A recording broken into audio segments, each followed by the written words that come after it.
करुणा मुंडेंना मोठा दिलासा। धनंजय मुंडेंची याचिका फेटाळली। 2 लाखांची पोटगी देण्याचा कुटुंब न्यायालयाचा निर्णय कायम। मिसे कुटुंबियांनी घेतली मुख्यमंत्री देवेंद्र फडणवीसांची भेट। या प्रकरणी योग्य ती कारवाई केली जाईल। देवेंद्र फडणवीसांचं भिसे कुटुंबाला आश्वासन। मराठी भाषा आणि मराठी माणूस यांना कोणी गृहीत धरू शकत नाही, हा संदेश सर्वदूर गेला। आता बँकांच्या विरोधातील आंदोलन थांबायला हरकत नाही। मनसे अध्यक्ष राज ठाकरेंचं मनसे कार्यकर्त्यांना आवाहन।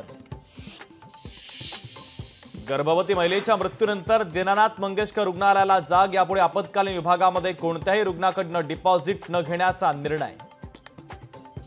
पुण्यातील गर्भवती महिला मृत्यू प्रकरणी पोलिसांकडून दीनानाथ मंगेशकर रुग्णालयातील डॉक्टर घैसास यांच्यासह 5 ते 6 जणांचे जबाब।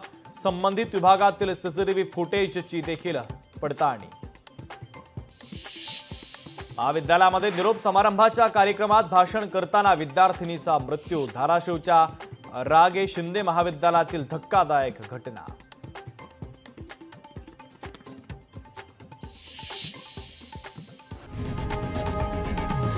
लोकशाही मराठी ऐका, पहा, जागरूक रहा।